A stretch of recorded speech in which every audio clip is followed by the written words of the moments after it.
जहाँ बहे गंगा यमुना सरस्वती धारा, संगम तट पिया लागे बड़ा प्यारा,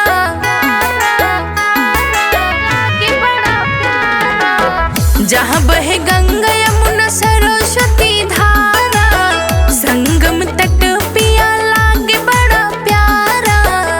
जहाँ भक्ति में रंगा सबका चोला, प्रयागराज कुंभ वाला मेला, पिया देखे के मन बड़ी होला, प्रयागराज कुंभ वाला मेला।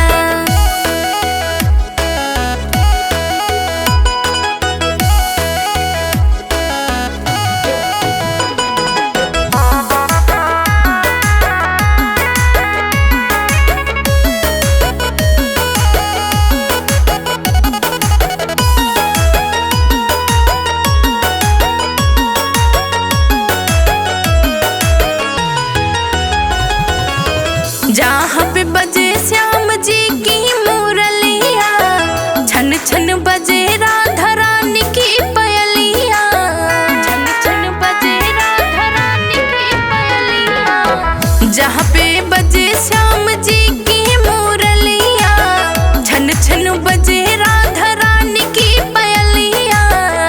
जहाँ डमरू बजाए बम भोला, प्रयागराज कुंभ वाला मेला, पिया देखे के मन बड़ी होला, प्रयागराज कुंभ वाला मेला।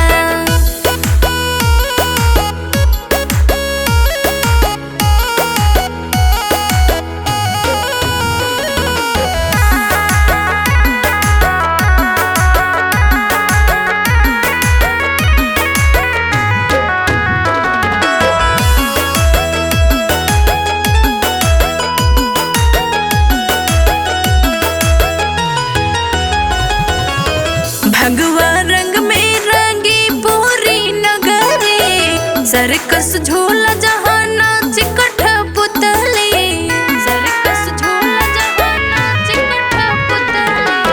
भगवा रंग में रंगी पूरी नगरी, सर्कस झूला जहाँ नाच कठपुतली। साथ सत्या